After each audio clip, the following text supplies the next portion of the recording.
नमस्कार दोस्तों, स्वागत है आपका मेरे चैनल कॉमिक्स लाइफ में। शुरू करते हैं प्रकाश भारती जी द्वारा लिखा गया एक और मजेदार उपन्यास, असली मुजरिम, पार्ट 5। एक बार पलटकर देखा तो पुलिसमैन को अपने पीछे आता पाया। फुटपाथ पर लोगों के बीच से गुजरता संजय पूरी ताकत से दौड़ रहा था।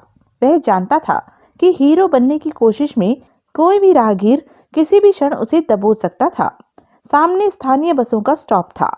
एक बस यात्रियों को उतारने और चढ़ाने के बाद आगे रेंगना आरंभ कर चुकी थी। पुलिसमैन 20-25 गज पीछे था। संजय और ज्यादा ताकत लगाकर दौड़ा और स्पीड पकड़ती जा रही बस में सवार हो गया। पिछली खिड़की से देखा तो पुलिसमैन को पागलों की भांति हाथ हिला हिलाकर सड़क पर गुजरते वाहनों को रोकने की कोशिश करता पाया। संजय ने कंडक्टर से टिकट खरीदी और अगले गेट की ओर बढ़ गया।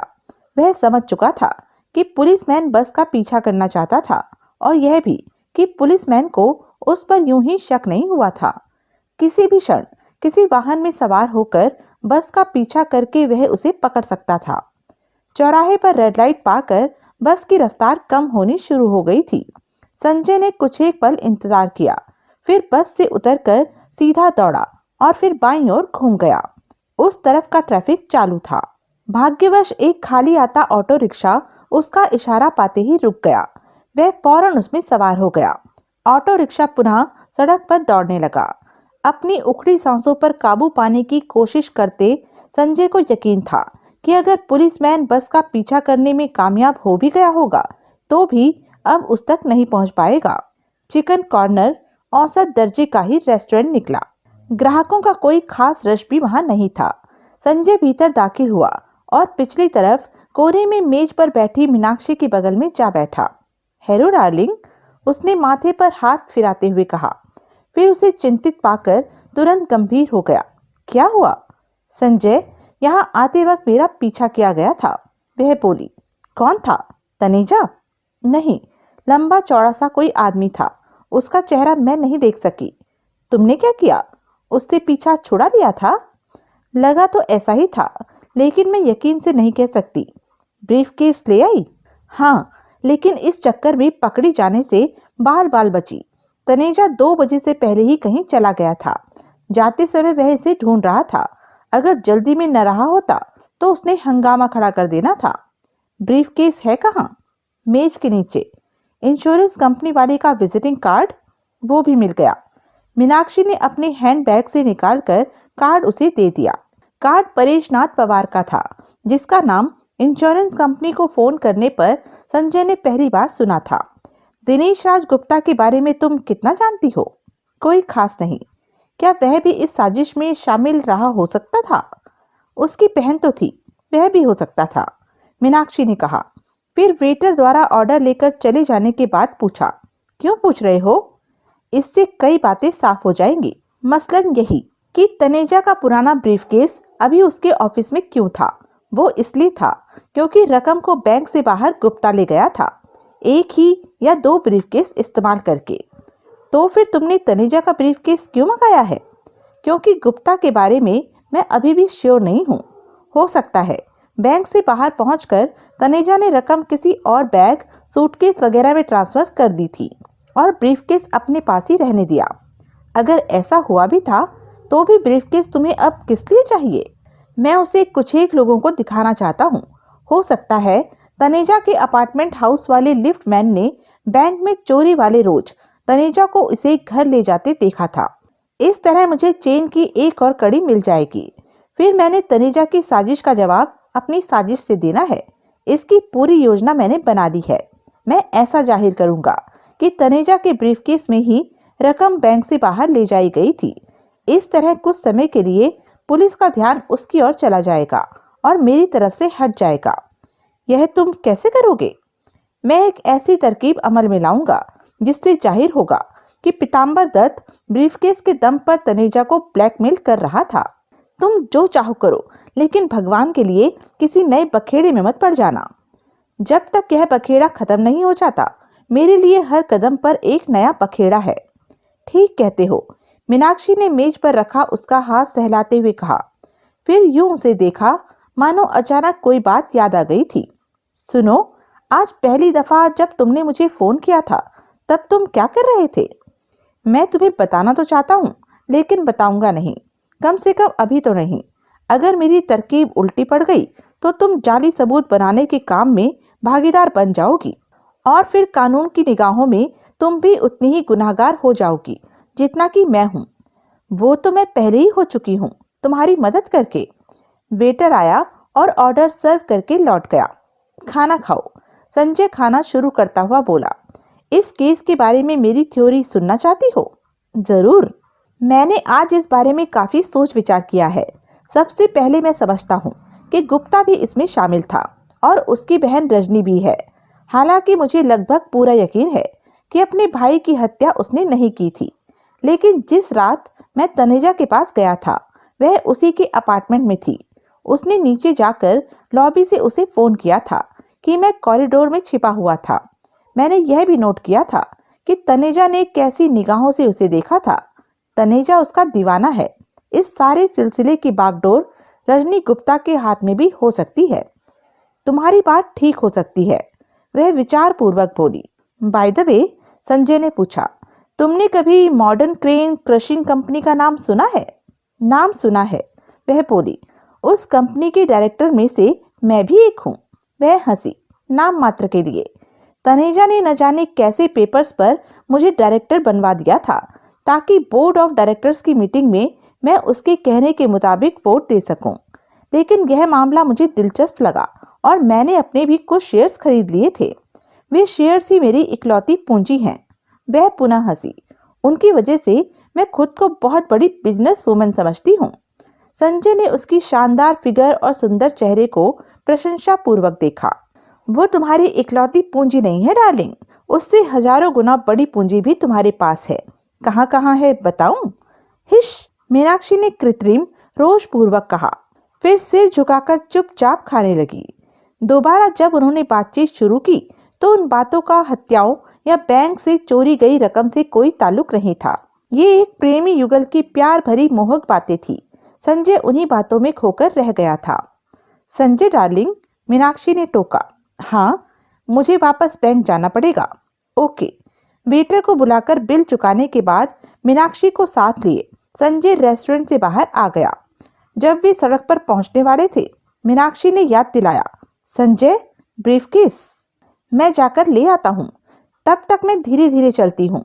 संजय वापस रेस्टोरेंट में जाकर मेज के नीचे से ब्रीफकेस ले आया। पुनः सड़क पर पहुंचा तो कॉर्नर पर खड़ी मीनाक्षी हाथ हिलाकर संकेत करती दिखाई दी। वह उसकी तरफ ही चल दिया। तभी फायर की जोरदार आवाज गूंजी और एक गोली सनसनाती हुई उसके सिर के ऊपर से गुजर गई। संजय ने फौरन स्वयं को नीचे गिरा दिया। उसके आसपास मौजूद लोग चीखते हुए इधर उधर दौड़ने लगे। फायरिंग जारी थी। आसपास गोलियों का कारपेट सा बिछा जा रहा था। जमीन पर औंधा पड़ा संजय सिर्फ इतना ही समझ सका कि पास ही बगल वाली इमारत से स्टेन गन द्वारा गोलियां चलाई जा रही थी। जिस तरह गोलियां अचानक चलनी शुरू हुई थी, उसी तरह बंद भी हो गई। एक कार तूफानी रफ्तार में दौड़ गई। संजय उठकर दौड़ा। मीनाक्षी पत्थर की मूर्ति की भांति उसी जगह खड़ी थी। उसका चेहरा सफेद था और आंखें आतंक से फटी जा रही थी।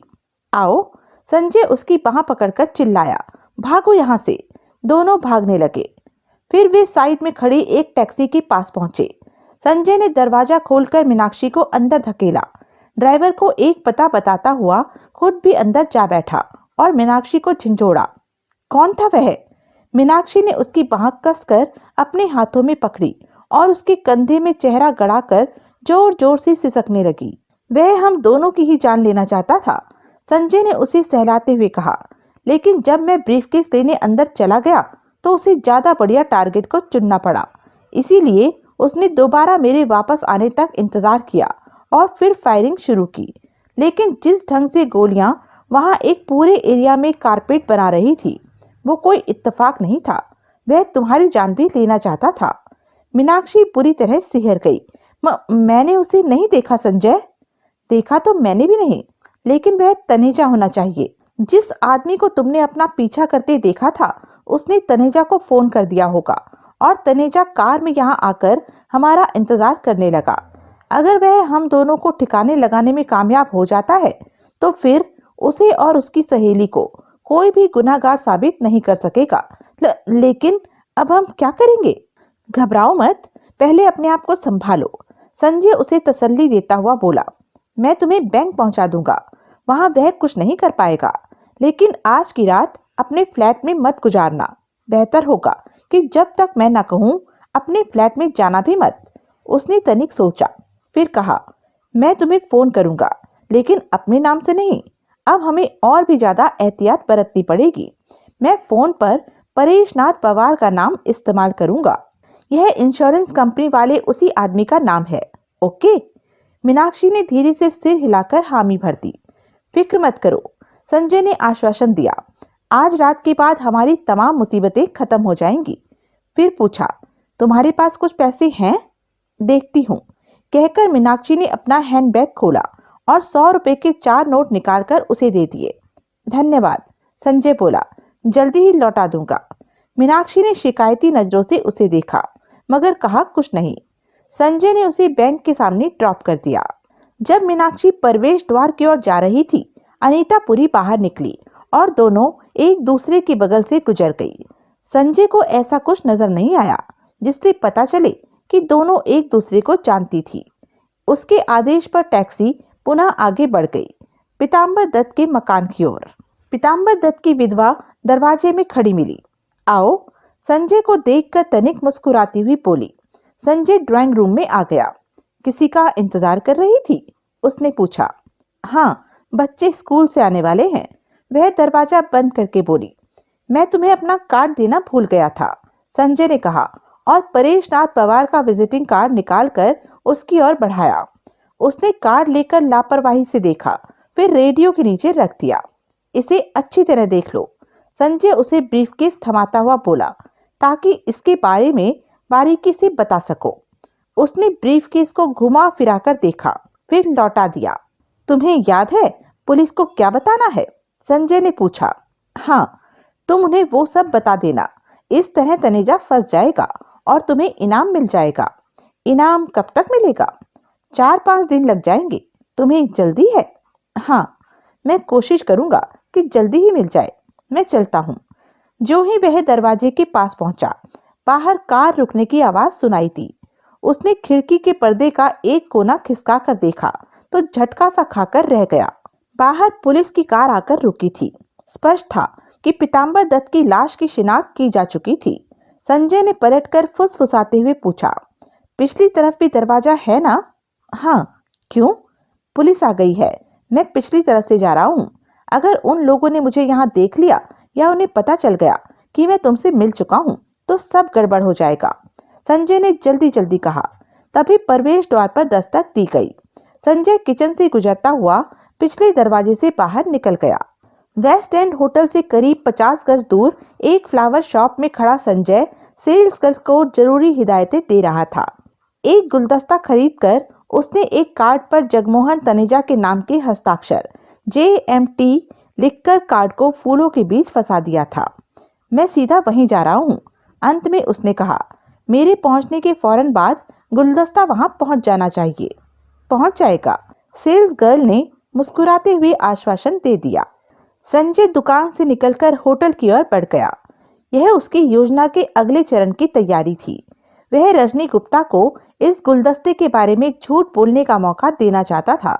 अगर रजनी ने कबूल नहीं किया कि वो तनेजा द्वारा भेजा गया था, तो इसका मतलब होगा कि वह तनेजा से अपने रिश्ते को छिपाना चाहती थी। होटल पहुंचकर उसने ब्रीफकेस रिसेप्शन पर सौंपा और लिफ्ट द्वारा ऊपर पहुंचकर रजनी के दरवाजे पर दस्तक दी। रजनी ने दरवाजा खोला और मुस्कुराकर बोली, आओ। संजय ने अंदर जाकर दरवाजा पुनः बंद कर दिया। रजनी ने उसके गले में बाहें डाल दी। मैं तुम्हारे वापस आने का इंतजार करती रही हूँ, ताकि फिर मेरे साथ दगाबाजी कर सको। संजय ने उसकी बाहें अपनी गर्दन से अलग करते हुए पूछा, तुमने उस रात पुलिस को फोन किया था और उनसे यह क्यों कहा था कि मैंने तुम्हें रेप करने की कोशिश की थी? पब्लिसिटी पाने के लिए। रजनी मुस्कुराती हुई काउच पर जा बैठी। उस चक्कर में मेरी फोटो अखबार में छप गई थी। तभी दरवाजे पर दस्तक दी गई। रजनी ने उठकर दरवाजा खोला। फ्लावर शॉप का डिलीवरी बॉय था। वह गुलदस्ता देकर चला गया। रजनी ने फूलों के बीच फंसा कार्ड निकालकर देखा, मुस्कुराई और फूल मेज पर रख दिए। बड़े सुंदर फूल है, संजय बोला। किसने भेजे हैं? जगमोहन तनेजा ने। सच कह रही हो? रजनी ने उसे JMT लिखा वही कार्ड दिखा दिया। मुझे यकीन नहीं आता। कार्ड पर उसके इनिशियल्स तो कोई भी बना सकता है, संजय ने कहा। तुम इसे बैंक में फोन करके पूछो, मैं 100 रुपए की शर्त लगा सकता हूँ। वह साफ इनकार कर देगा। मंजूर है। रजनी ने बैंक में फोन करके तनेजा से बातें करने की इच्छा प्रकट की। फिर चंद क्षणों प्रांत बोली, oh I am sorry, will you please tell him Rajni Gupta call to thank him for the flowers. फिर रिसीवर यथास्थान रखकर संजय की ओर देखा। उसकी सेक्रेटरी का कहना है कि वह दोपहर बाद ही कहीं चला गया था। फिर भी तनेजा द्वारा फूल भिजवाए जाने से तुम्हें ताज्जुब नहीं हुआ? मर्दों की किसी भी हरकत पर ताज्जुब करना मेरी आदत नहीं है, वह मुस्कुराती हुई बोली। और जहां तक जगमोहन का सवाल है, तनिक हिचकिचाई, फिर टीवी के ऊपर रखी मिट्टी की गुड़ियों की ओर संकेत किया। ये भी उसी ने दी थी। उसे इन्हें कलेक्ट करने का शौक है। मुझे यकीन हो गया है कि तुम दोनों में गहरी दोस्ती है। उस रात हत्या के बाद उसके अपार्टमेंट से तुम्हें बाहर आते मैंने देखा था। तुमने भी मुझे देख लिया था।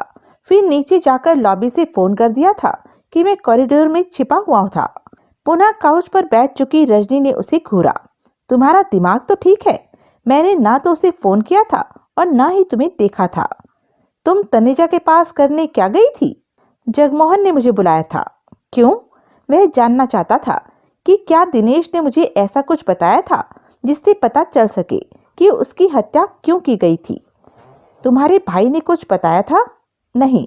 गुलदस्ते के बारे में तो रजनी ने झूठ नहीं बोला। संजय ने उसे झूठ बोलने का एक और मौका देते हुए पूछा, तुमने मॉडर्न क्रेन क्रशिंग कंपनी का नाम सुना है? रजनी अपेक्षाकृत सतर्क सी हो गई नजर आई। हाँ, मैं और मेरा भाई उसमें शेयर होल्डर है, लेकिन मेरे पास बहुत ही कम शेयर है। तुम्हारे भाई की मौत के बाद उसका वारिस कौन है? मैं। तो उसके तमाम शेयर तुम्हारे ही हो जाएंगे? नहीं, कंपनी के डायरेक्टरों के बीच शुरू में ही एक एग्रीमेंट हो गया था कि ऐसी सूरत में किसी के शेयर ट्रांसफर नहीं किए जाएंगे जब तक कि बोर्ड ऑफ डायरेक्टर्स न चाहे। और तुम उस एग्रीमेंट को चैलेंज करने की कोशिश कर रही हो सकता है। उस रात तनेजा के पास तुम्हारे जाने की असली वजह यही नहीं थी? नहीं, तुम बेकार ही मुझे बोर कर रहे हो, रजनी खींचती सी बोली। यहाँ से चले क्यों नहीं जाते? मुझे यही अच्छा लग रहा है। ठीक है, मैं चेंज करने जा रही हूँ, जाओ। रजनी बेडरूम में चली गई, लेकिन इस दफा उसने दरवाजा बंद नहीं किया। संजय इधर उधर घूमता ड्राइंग रूम की तलाशी लेने लगा। राइटिंग डेस्क के एक ड्रॉर में उसे वही पिस्तौल मिल गई जो रजनी ने उस रोज गुप्ता के स्वीट में उस पर तानी थी। संजय ने पिस्तौल निकालकर अपनी जेब में डाल ली। किचन में आकर अपने लिए ड्रिंक बनाया और काउच पर आ बैठा। ड्रिंक चुसकते हुए वह सारे घटनाक्रम के बारे में सोच विचार करता रहा। तभी उसकी सोच गुप्ता के मर्डर वाले घटनाक्रम पर आकर रुक गई। रजनी, अचानक संजय ने बेडरूम की ओर मुंह करके ऊंची आवाज में पूछा, तुमने बताया था कि अपने भाई की हत्या के बाद जब तुम उसके कमरे में पहुंची तो उस वक्त तुम एक फैशन शो की पार्टी से लौटी थी। हाँ, रजनी ने जवाब दिया। क्या तुम्हारे भाई को पता था कि तुम कहाँ गई थी और तुमने कब लौटना था? हाँ, मैं उसे बताकर गई थी। उस रोज हमने साथ ही डिनर लेना था। संजय समझ गया था कि क्या हुआ होगा। तनेजा और गुप्ता में संभवतः विवाद ही हुआ था। गुप्ता ने यह कहकर उसे टालने की कोशिश की थी कि वह और ज्यादा डिस्कस नहीं कर सकता क्योंकि उसकी बहन आने वाली थी, या यह कि वह किसी भी क्षण पहुंच सकती थी। इस तरह तनेजा को रजनी के आने के वक्त का पता लग गया था। तुम्हारे भाई ने जो नोट तुम्हारे दरवाजे पर छोड़ा था, उसमें कोई गैर मामूली बात थी? नहीं। वो उसी की हैंडराइटिंग में था? नहीं, टाइप किया हुआ था और दस्तखत उसी के थे। वाह, संजय उपहास पूर्वक बोला। क्या मतलब? एक आदमी जिसकी जान को खतरा है और वह किसी को नोट द्वारा मैसेज देना चाहता है कि उसकी जान खतरे में है, तो वह उस नोट को अपने ही हाथ से लिखकर तैयार करता है क्योंकि वह जल्दी में होता है। नर्वस और भयभीत होता है, उसे टाइप करने के झमेले में वह नहीं पढ़ सकता। वो नोट सिर्फ इसलिए टाइप किया गया था ताकि सिर्फ दस्तखत ही चेक किए जा सके, और इसलिए भी क्योंकि किसी के दस्तखत की नकल करना ज्यादा मुश्किल नहीं होता। तो अब तुम्हें यकीन है? रजनी ने राहत भरे लहजे में पूछा कि वाकई वो नोट था। इस मामले में मैं तुम्हें संदेह का लाभ दे रहा हूँ। संजय उठकर बेडरूम की ओर बढ़ गया। जब वह भीतर दाखिल हुआ तो रजनी दर्पण के सामने खड़ी होकर स्वयं को निहार रही थी। उसने अपने स्कर्ट को दुरुस्त किया और बाल सहलाए, कानों और वक्षों की घाटी में परफ्यूम लगाई, फिर बोली, चलो अब ड्रिंक लेते हैं। दोनों ड्राइंग रूम में आ गए। संजय काउच पर बैठ गया। रजनी किचन में जाकर 2 ड्रिंक बना लाई और एक गिलास उसकी ओर बढ़ाया। संजय ने वो गिलास न लेकर दूसरा लिया जो रजनी ने अपने लिए रखा था। मैं जानती थी तुम ऐसा ही करोगे, रजनी व्यंग पूर्वक बोली। इसलिए जहर इसी गिलास में मिलाया था जो तुम्हारे हाथ में है। तुम्हारे हाथ से जहर ही तो पीना चाहता हूँ। संजय अपने गिलास से घूंट भरने के बाद बोला, क्या तुम्हारा भाई कभी किसी प्रकार की मुसीबत में फंसा था? बिल्कुल नहीं। बैंक में उसकी नौकरी कैसी चल रही थी? बढ़िया, वह 10 साल से उसी बैंक में था। और तनेजा, वह कब से है? करीब 2 साल से। उसके बीवी बच्चे नहीं हैं? बच्चे नहीं है, बीवी पागल है, एक प्राइवेट सैनिटोरियम में है। सैनिटोरियम का खर्चा और उसका अपना ठाटदार रहन सहन, नौकरी के अलावा उसकी आमदनी का कोई और जरिया भी है? कुछ एक साल पहले उसे अपने किसी दूर के रिश्तेदार से उसका इकलौता वारिस होने के कारण काफी मोटा पैसा मिला था। यह कितनी पुरानी बात है? करीब 3 साल हो गए। उन दिनों वह निजामाबाद बैंक में नहीं था, commercial and industrial bank Salimpur में था। निजामाबाद बैंक में आने के बाद उसने दिनेश को बताया था कि उसे हाल ही में विरासत में पैसा मिला था। दिनेश को उससे चिढ़ थी क्योंकि तनेजा की तरह ऊंचे क्लब, होटल और हाई सोसाइटी सर्कल को वह खुद अफोर्ड नहीं कर पाता था। तनेजा को अपनी मौजूदा नौकरी अपने रसूखात की वजह से ही मिली थी। क्या इसीलिए तुम्हारा भाई मॉडर्न क्रेन क्रशिंग कंपनी को तनेजा से हड़पने की कोशिश कर रहा था? मैं नहीं जानती कि वह ऐसी कोशिश कर रहा था। तुम समझती हो मैं इस पर यकीन कर लूंगा? क्या बात है, तुम मेरी हर बात पर काटने को क्यों आते हो? मैं जानना चाहता हूँ, हो क्या रहा है? छोड़ो इन खुश्क बातों को, रजनी उसकी बगल में बैठती हुई बोली। मेरी पीठ में बाहें डालो। संजय ने उसकी पीठ में बाहें डाल दी। मुर्दों की तरह नहीं, रजनी उसके कंधे पर सिर टिकाकर बोली, मर्दों की तरह। तुम बड़ी खूंखार हो, ठीक इस पेंटिंग वाली बिल्ली की तरह। रजनी हंसी, फिर बोली, इसीलिए तो चाहती हूँ कि तुम भी खूंखार बिलाव बन जाओ। संजय अपना गिलास खाली करके खड़ा हो गया और उसे अपनी बाहों में उठा लिया। आखिरकार तुम्हें जोश आ ही गया। रजनी ने उसके गले में बाहें डालकर आंखें मूंद ली। संजय ने उसे बेडरूम में ले जाकर बिस्तर पर डाल दिया और दरवाजे की ओर बढ़ गया। रजनी, जो उसे आमंत्रणपूर्ण नजरों से देख रही थी, उसे बाहर जाते देखकर बोली, कहाँ जा रहे हो? खूंखार बिल्ली से दूर। तुम्हें बिलाव, भेड़िया जो भी चाहिए रूम सर्विस को फोन करके मंगा लो। रजनी के मुंह से गालियों का बम फट पड़ा। संजय तेजी से बाहर निकला, प्रवेश द्वार बंद करके सर्विस स्टेयर्स पर नीचे दौड़ता चला गया। होटल से निकलकर सड़क पर दोनों साइडों में निगाहें दौड़ाते जा रहे संजय को जल्दी ही अपने मतलब की एक दुकान नजर आ गई। उसने एक पुराना औसत आकार का सूटकेस, जिसके लॉक बिल्कुल सही थे और चाबी भी दुकानदार के पास थी, काफी सौदेबाजी करके 50 रुपए में खरीद लिया।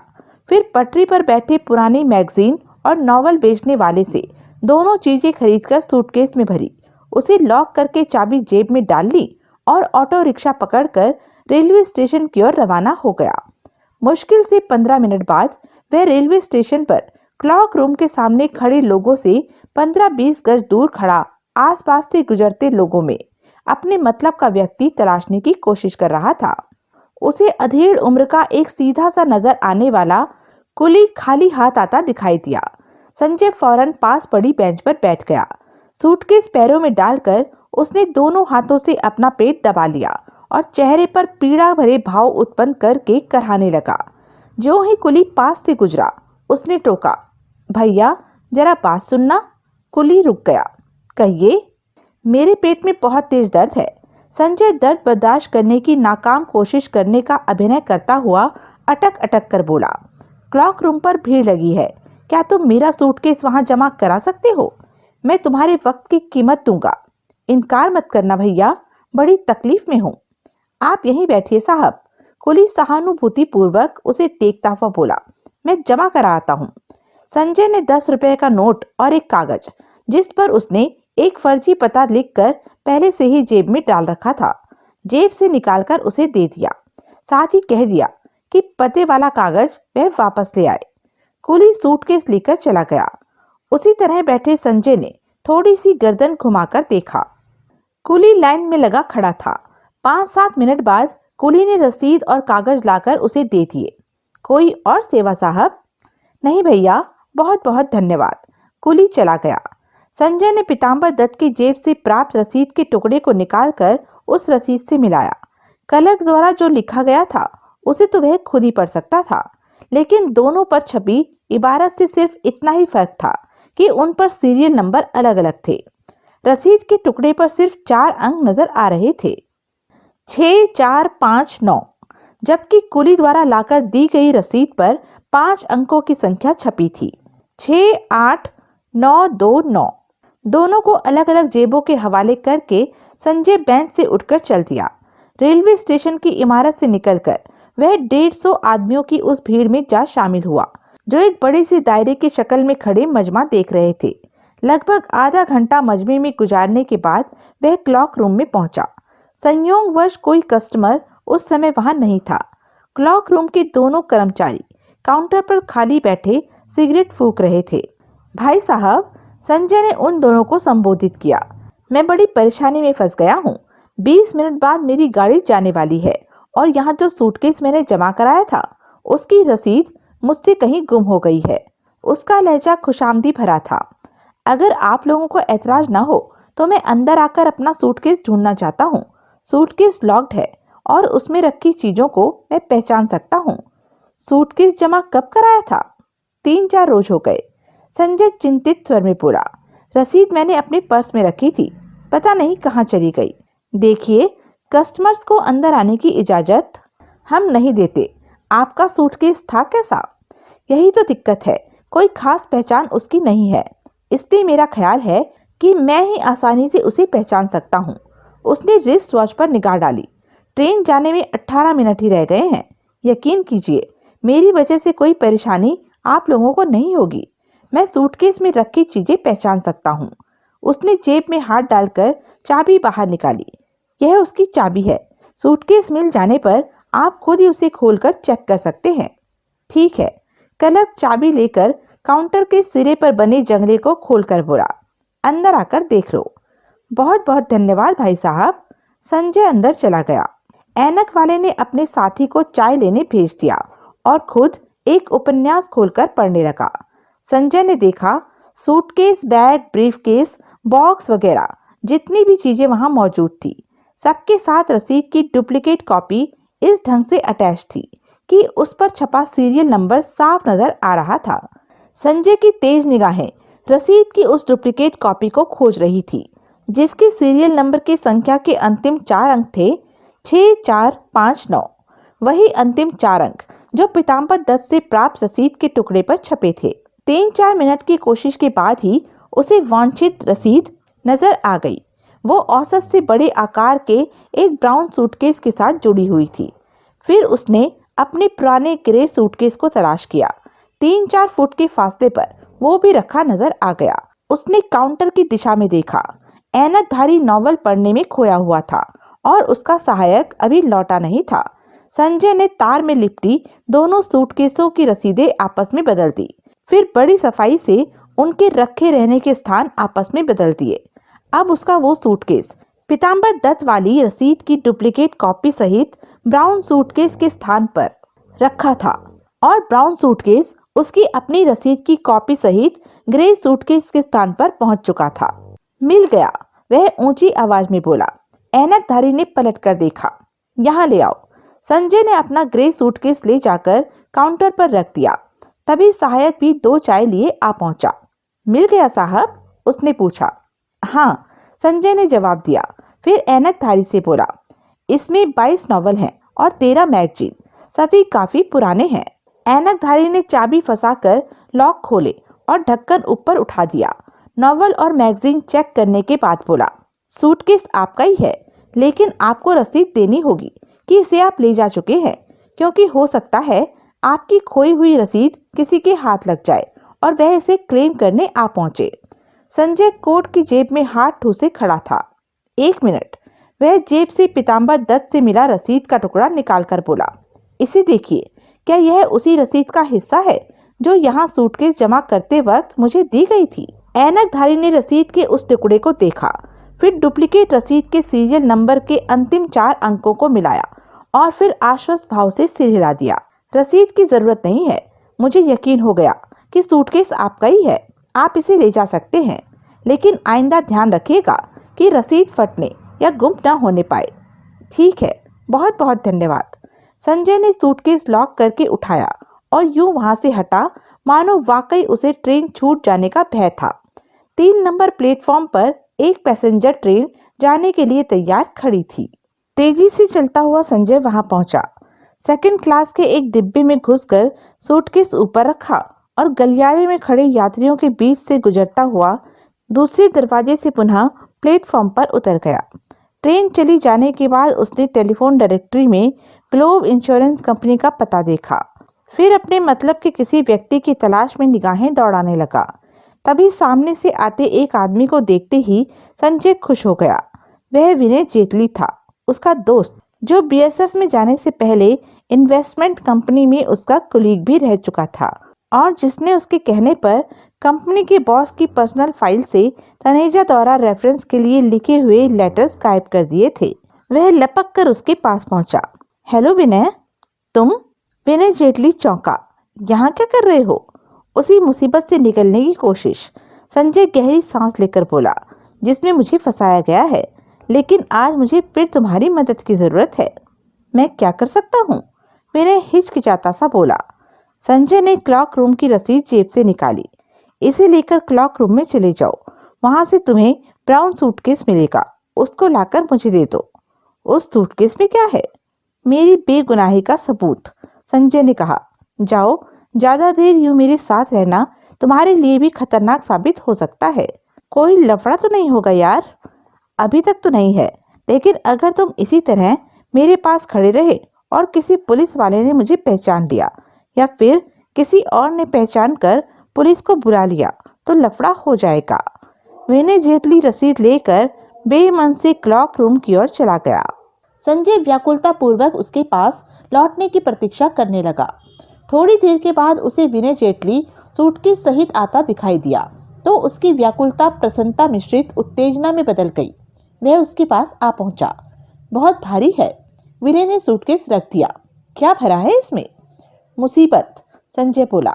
अब तुम जाओ। बहुत बहुत शुक्रिया दोस्त, मुझे यकीन है कि आज ही रात में मैं खुद को बेगुनाह साबित करने में कामयाब हो जाऊंगा। विनय चला गया। संजय भी सूटकेस उठाकर चल दिया। वो वाकई बहुत भारी था। वह सोच रहा था, सारा बखेड़ा इसी सूटकेस की वजह से ही हुआ था और अभी भी जो होना था वो भी इसी की वजह से होगा। 50 लाख, आधा करोड़ रुपए। वह सोचने की कोशिश करने लगा कि इस रकम को लौटाने के बाद उसके खुद को बेगुनाह साबित करने के चांस कितने % होंगे। इसी सोच विचार में उलझा वह टैक्सी स्टैंड पहुंचा और ग्लोब इंश्योरेंस कंपनी का पता बताकर एक टैक्सी में सवार हो गया। ग्लोब इंश्योरेंस कंपनी का ऑफिस एक बहुमंजिला इमारत में पूरे 3 खंडों पर फैला हुआ था। 3rd से 5th फ्लोर तक। संजय सूटकेस सहित 3rd फ्लोर पर पहुंचा। रिसेप्शन पर मौजूद युवती ने उसे रोका। Yes sir, my name is Satish Barman madam, Sanjay शिष्ट स्वर में बोला। I want to see mister Pareshnath Pawar. Where can I find him? You have an appointment? Yes, I am a little late, he may be waiting for मी।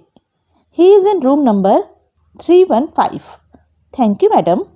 संजय को room number 315 ढूंढने में कोई दिक्कत पेश नहीं आई। बिना दस्तक दिए वह भीतर दाखिल हो गया। परेशनाथ पवार उस समय किसी फाइल पर साइन करने में व्यस्त था। आहट सुनकर उसने सिर ऊपर उठाया। पल भर उसे गौर से देखा, फिर तनिक मुस्कुराया। आओ संजय वर्मा, मैं तुम्हारे बारे में ही सोच रहा था। संजय ने दरवाजा बंद करके रजनी गुप्ता वाली पिस्तौल निकालकर उस पर तान दी। बस सोचते ही रहो मिस्टर पवार। वह सूटकेस रखकर एक कुर्सी पर बैठता हुआ बोला, कुछ और करने की कोशिश मत करना। तभी डेस्क पर रखी टेलीफोन की घंटी बजने लगी। मैं फोन अटेंड कर सकता हूँ? उसने पूछा। कर लो, संजय पिस्तौल ताने बोला। पवार, वह रिसीवर उठाकर बोला। फिर संक्षिप्त मौन के पश्चात हाँ ठीक है जवाब में वह कहता रहा। अंत में पूछा, उसकी कहानी क्या थी? पुनः खामोशी। उसने संजय को घूरा, फिर माउथ पीस में बोला, अजीब बात है, ब्रीफकेस इसी खास वक्त पर गुम होना था। पुनः खामोशी। फिर कहा, खैर उसके साथ तुम सख्ती से पेश नहीं आ सकते, वह काफी महत्वपूर्ण आदमी है, फिर भी उसे ब्रीफकेस तो पेश करना ही चाहिए।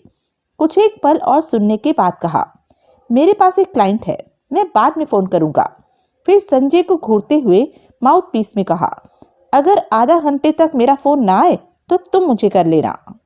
रिसीवर यथास्थान रखकर उसने ड्रॉर खोलने के लिए हाथ बढ़ाया। दोनों हाथ डेस्क के ऊपर रखो मिस्टर पवार। संजय पिस्तौल हिलाता हुआ बोला। मैं सिगरेट निकालना चाहता था। संजय ने अपना पैकेट निकालकर डेस्क पर डाल दिया। पवार ने एक सिगरेट निकालकर डेस्क पर रखी माचिस से सुलगा ली। वो रकम मैंने नहीं चुराई थी, संजय बोला। आगे बोलो। मुझे खुशी है कि तुमने आखिरकार मुझे यह बता दिया, क्योंकि हम अपना काफी कीमती वक्त जाया करते रहे हैं और हमारा ख्याल था कि रकम तुमने ही चुराई थी। मैंने निजामाबाद बैंक में कभी काम नहीं किया। मेरे भेष में बैंक में काम करने वाला पीताम्बर दत्त नामक आदमी था, जो कल फॉरेस्ट रोड के एक पुराने मकान में मारा गया था। वो रकम उसी ने चुराई थी।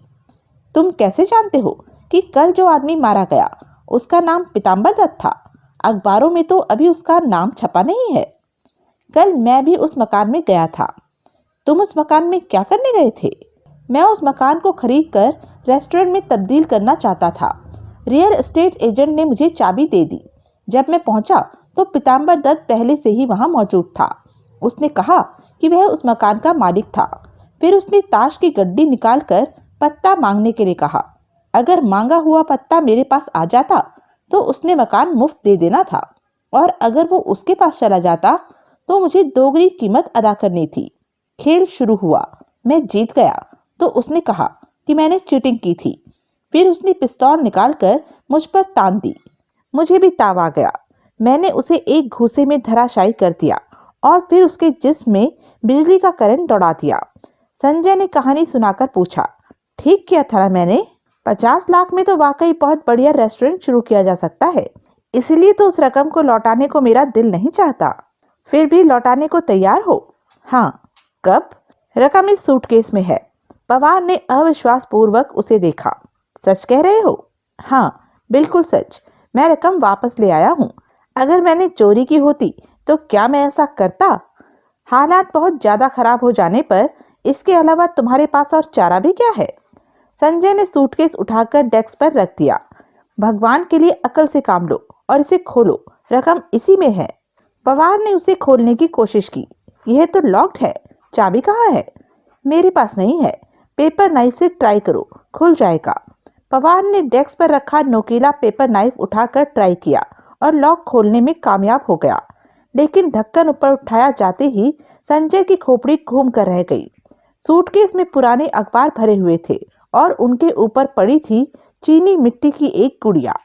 संजय किसी गाउदी की भांति पलके झपकाता हुआ उस मुंह चिड़ाती सी गुड़िया को देर तक ताकता रहा। फिर उसे ध्यान आया कि क्लॉक रूम की रसीद के 3 या 4 टुकड़े कर दिए गए थे। हर एक टुकड़े के मालिक ने खुद को 50 लाख का मालिक और अपने टुकड़े को अपना जीवन बीमा समझा होगा। वह इस पर हंसना चाहता था, मगर हंसी आने के बजाय उसके मुंह में कड़वाहट सी घुल गई। भौहें चढ़ाए उसे घूरते पवार ने तीव्र स्वर में पूछा, यह क्या मजाक है संजय? अब तो मजाक ही हो गया, संजय बोला। लेकिन यह मजाक मैंने नहीं किया। मुझे पूरा यकीन था कि इसमें 50 लाख की वो रकम ही है। पवार मुस्कुराया, और वो रकम अपने आप इन रद्दी अखबारों और इस गुड़िया में बदल गई। संजय कुछ नहीं बोला। यह सूटकेस तुम्हें मिला कहाँ से था? पवार ने पूछा। एक औरत के फ्लैट से। कौन है वह? सॉरी दोस्त, संजय सिर हिलाता हुआ बोला, यह मैं नहीं बता सकता। उसने सूटकेस की ओर संकेत किया।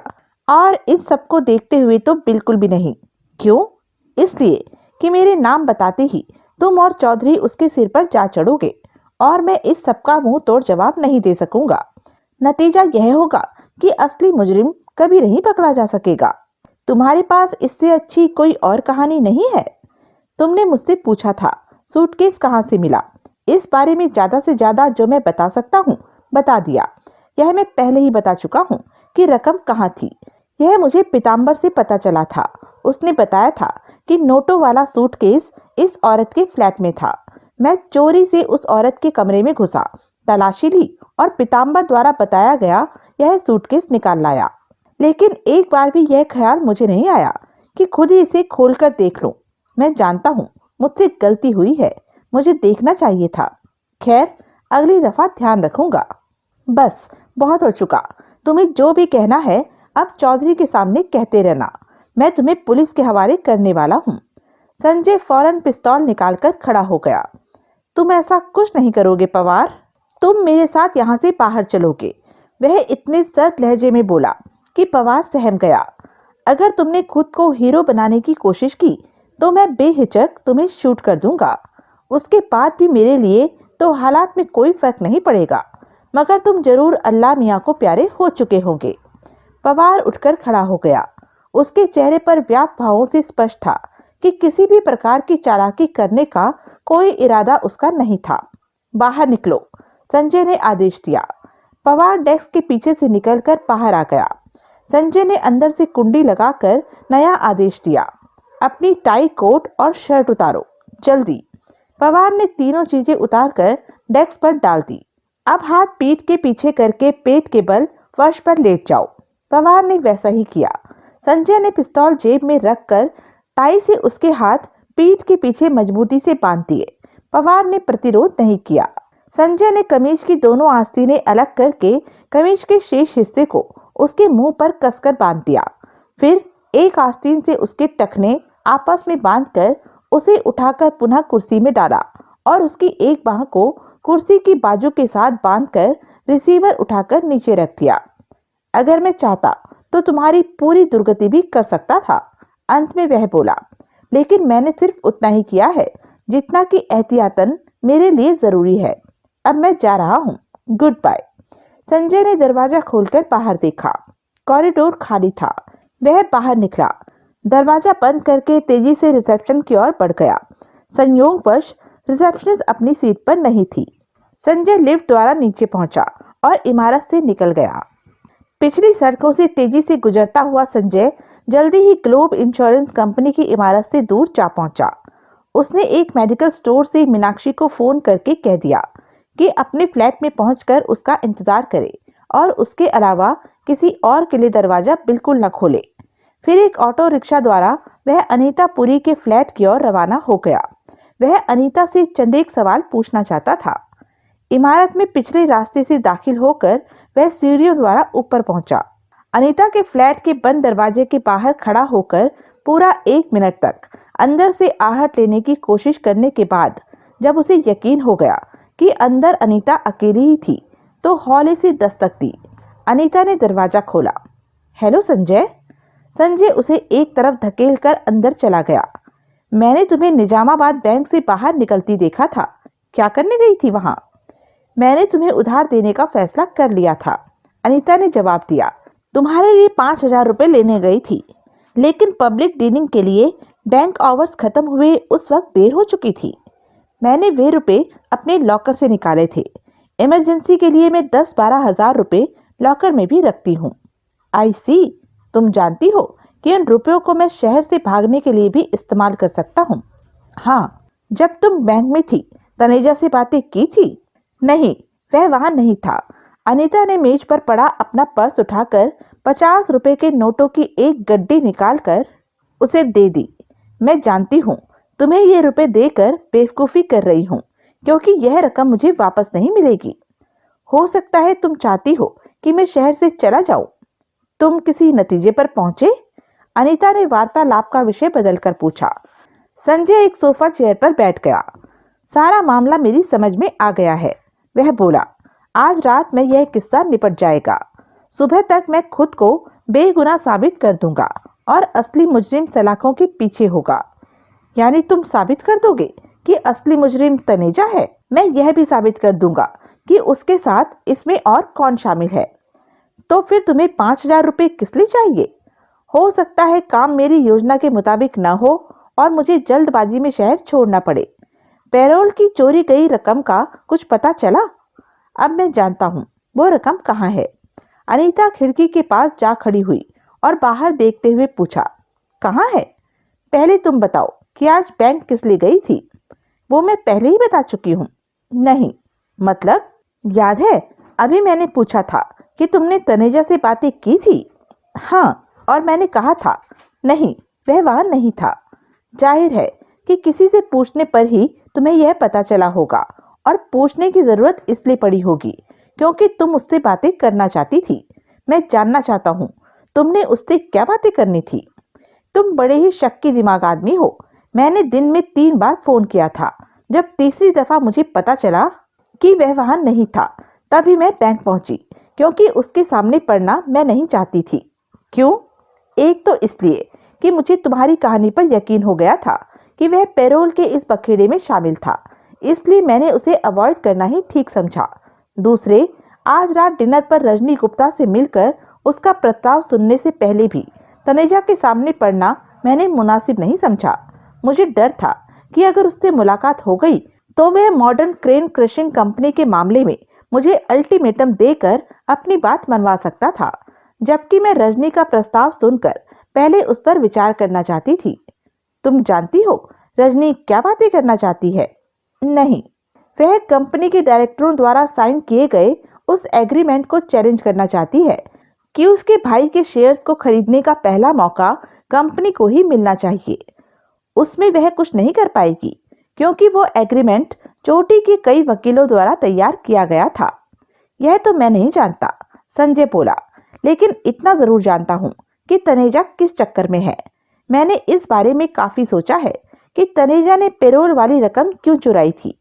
उस रकम के अपने हिस्से की मदद से वह उस कंपनी पर पूरी तरह अपना अधिकार जमाना चाहता है, लेकिन उसकी किस्मत खराब है क्योंकि रकम की चोरी में शामिल उसके साथियों में से कोई एक उसे डबल क्रॉस कर रहा है। तुम्हारे अंदर यह बड़ी बुरी आदत है कि अजीब रहस्य में बातें करने लग जाते हो, मगर मुझ पर ऐसी बातों का कतई कोई असर नहीं होता, इसलिए इन्हें अपने पास ही रखो। अनीता खींचती हुई बोली, पहले तो तुमने कहा कि सारा मामला तुम्हारी समझ में आ गया है, फिर तुमने डबल क्रॉस की कहानी डाल दी। अगर तुम मुझे कुछ बताना या मुझसे कुछ पूछना चाहते हो तो सीधी बात करो, बेकार वक्त जाया क्यों कर रहे हो? तुम तो नाराज हो गई। तो और क्या करूं? मैंने तुम्हें 5,000 रुपए दिए हैं और तुम हो कि मुझ पर शक करके वकीलों की तरह जिरह कर रहे हो। संजय मुस्कुराया।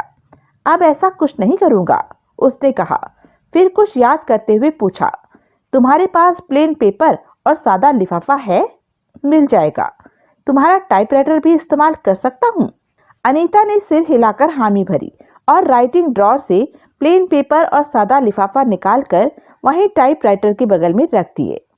मैं कुछ कॉन्फिडेंशियल मैटर टाइप करना चाहता हूँ, संजय ने कहा। क्या तुम दूसरे कमरे में चली जाओगी? अनीता पांव पटकती हुई सी बेडरूम में चली गई। संजय सोफा चेयर से उठकर राइटिंग डेस्क के सम्मुख पड़ी चेयर पर बैठ गया। उसने टाइपराइटर पर पेपर चढ़ाकर बॉक्स नंबर NT462 विज्ञापन विभाग, निजामाबाद टाइम्स को एक पत्र लिखा। आज रात 8 बजे आपके ब्रीफकेस सहित निजामाबाद टाइम्स की इमारत के सामने मिलूंगा, रकम लेकर आना। लिफाफे पर भी वही पता टाइप करके उसने लेटर लिफाफे में डाला और लिफाफा चिपकाकर जेब में रख लिया। मैं जा रहा हूँ। बेडरूम के दरवाजे पर जाकर वह बोला, जब रजनी गुप्ता से मिलो तो उसे मेरा सलाम बोलना और बता देना कि मैं आज रात में यह किस्सा निपटा दूंगा। अनीता को कुछ कहने का मौका दिए बगैर वह बाहर निकल गया। संजय निजामाबाद टाइम्स के ऑफिस पहुंचा। विज्ञापन विभाग में सबकी आंखें बचाकर सफाई से वो लिफाफा काउंटर पर छोड़ा और बाहर निकल गया। 5 मिनट बाद वह पेपर की मोर्ग में खड़ा वहां मौजूद इंचार्ज से सलीमपुर से निकलने वाले 4 साल पुराने अखबारों के बारे में पूछ रहा था। इंचार्ज ने एक रैक की ओर इशारा कर दिया। संजय उधर ही चला गया। वह अपने एक अनुमान की पुष्टि करना चाहता था। रजनी गुप्ता ने बताया था कि करीब 3 साल पहले तनेजा को मोटा पैसा मिला था विरासत पे। उन दिनों वह commercial and industrial bank Salempur में हुआ करता था। हो सकता था रजनी ने यह गप भी सुनाई थी, फिर भी संजय चेक करना चाहता था कि उस बैंक में तो पैसे का गोलमाल नहीं हुआ था 3 साल पहले। संजय ने एक एक करके अखबार देखने आरंभ कर दिए। मुश्किल से 15 मिनट बाद उसकी कोशिश कामयाब हो गई। 3 साल 10 महीने पहले उस बैंक में भी 11 लाख रुपए का घपला हुआ था। दिलचस्प बात यह थी कि वो रकम बरामद नहीं हो पाई थी। मोटे से अनुमान के तौर पर वो रकम भी तनेजा ही ले उड़ा हो सकता था और 3 साल बाद अब एक और मोटा हाथ मार दिया था। लेकिन 11 लाख की वो रकम तनेजा ने भले ही न चुराई थी, तो भी वो कहानी संजय की योजना में पूरी तरह फिट बैठ रही थी। संजय ने आसपास देखा, किसी का भी ध्यान उसकी ओर नहीं था। उसने अखबार में छपे कमर्शियल एंड इंडस्ट्रियल बैंक वाले समाचार वाले हिस्से को फाड़कर जेब में रख लिया। सभी अखबारों को वापस रैक में रखकर वह इंचार्ज को धन्यवाद देकर बाहर निकल गया। विज्ञापन विभाग में जाकर उसने संबंधित कलर से बॉक्स नंबर NT462 की डाक के बारे में पूछा। क्लर्क ने उसे वही लिफाफा थमा दिया जिसे कुछ देर पहले वह खुद ही काउंटर पर छोड़ गया था। संजय लिफाफा जेब में डालकर इमारत से बाहर आ गया। टैक्सी में सवार होकर वह वेस्ट एंड होटल पहुंचा। रिसेप्शनिस्ट से ब्रीफकेस लेकर, जिसे उसने रजनी गुप्ता से मिलने जाते वक्त वहां छोड़ दिया था, फिर उसी टैक्सी द्वारा मीनाक्षी के फ्लैट की ओर रवाना हो गया। रास्ते में उसने रुमाल की सहायता से लेटर और लिफाफे से अपने फिंगरप्रिंट्स अच्छी तरह साफ करके दोनों चीजें वापस अपनी जेब में रख ली। अब वह काफी हद तक निश्चिंत था। संजय द्वारा दी गई दस्तक के जवाब में फौरन एक आंख अंदर की तरफ मैजिक आई से आ सटी। फिर दरवाजा खुला और फिर मीनाक्षी ने उसे बाहों में भर लिया। वह बुरी तरह कांप रही थी। उसके चेहरे पर भय मिश्रित व्याकुलता के स्पष्ट भाव थे। वह बेसब्री से उसका इंतजार कर रही प्रतीत होती थी। डर के मारे मेरी जान निकली जा रही थी। वह पुनः बोली, एक एक पल मुझ पर भारी गुजर रहा था। लगता था तुम कभी नहीं आओगे। वो शूटिंग, हे मेरे भगवान! वह सिहर गई। संजय, इस सब के चलते हुए बैंक के माहौल के जानलेवा तनाव को मैं बर्दाश्त नहीं कर सकती। मैंने 15 दिन की छुट्टी ले ली है। ठीक किया। संजय ने उसे स्वयं से अलग करके ब्रीफकेस एक कुर्सी पर रखा और अपना कोट उतारकर दूसरी कुर्सी पर डाल दिया। संजय, मीनाक्षी का कथन जारी था। तनेजा कुछ देर के लिए बैंक में वापस आया था। उसी के पीछे पुलिस आ पहुंची। वे लोग उसका ब्रीफकेस देखना चाहते थे। तनेजा ने क्या जवाब दिया? उसने कहा कि ब्रीफकेस को शायद घर पर ही भूल आया है। तलाश करने की कोशिश करेगा और मिल जाने पर उन्हें दिखा देगा। मीनाक्षी ने कुर्सी पर पड़े ब्रीफकेस को देखा। यह मुझे वापस पहुंचाना होगा। नहीं, मैं खुद ही आज रात में वापस पहुंचा दूंगा। तुम दोबारा उसके घर जाओगे? हाँ, अगर वह बाहर कहीं जाता है तो मैं वहां जरूर जाऊंगा।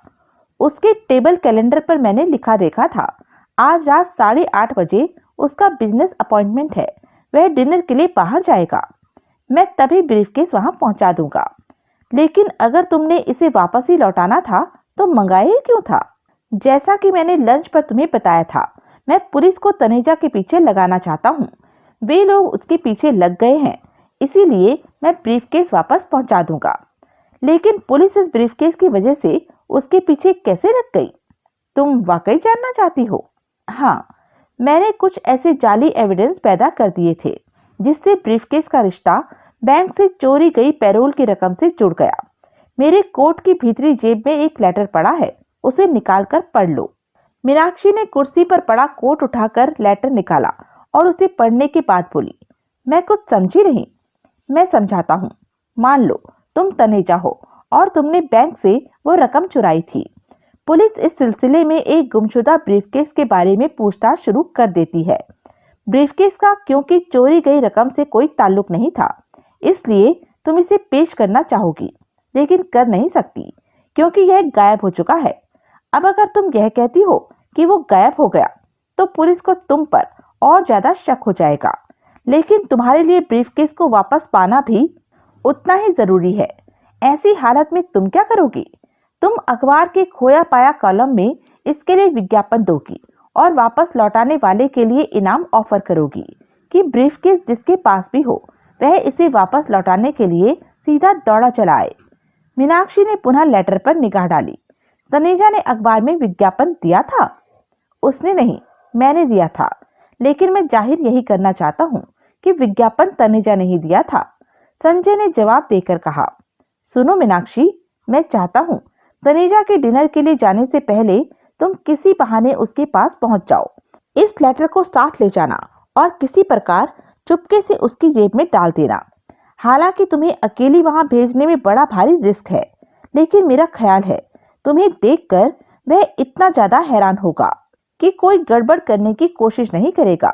वैसे भी अपने अपार्टमेंट में कोई गड़बड़ करने की बेवकूफी वह नहीं करेगा, खास तौर पर तुम्हारे साथ।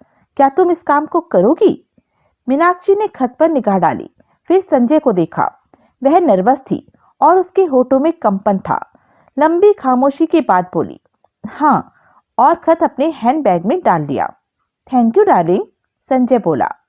बेहतर होता कि हम इस सारे झमेले से अलग हो जाते और पुलिस को इसे हैंडल करने देते। अब हम ऐसा नहीं कर सकते, क्योंकि आज रात अगर तनेजा के अपार्टमेंट में मुझे वो चीज मिल गई जिसकी मुझे तलाश है, तो मैं उसे शर्तिया पैदली मात दे दूंगा। संजय ने अपनी रिस्ट वॉच पर दृष्टिपात किया। ओह, वक्त कम है, तुम्हें जल्दी करनी होगी। ऐसा ना हो कि तनेजा निकल जाए। मुझे बस कपड़े चेंज करने हैं, फिर सीधी उसी के पास चली जाऊंगी। तनेजा के अपार्टमेंट की वो चाबी मुझे दे दो। मीनाक्षी ने अपने हैंडबैग से निकालकर चाबी दे दी। संजय ने कोट पहनकर ब्रीफकेस उठाया और दरवाजे की ओर बढ़ा। संजय, मीनाक्षी उसके गले में बाहें डालकर याचना पूर्वक बोली, अपना ख्याल रखना। तुम भी अपना ख्याल रखना। उसने कुछ सोचकर पूछा, तुम्हारे पास पिस्तौल या रिवॉल्वर है? नहीं, पर मेरी एक सहेली के पास पिस्तौल है।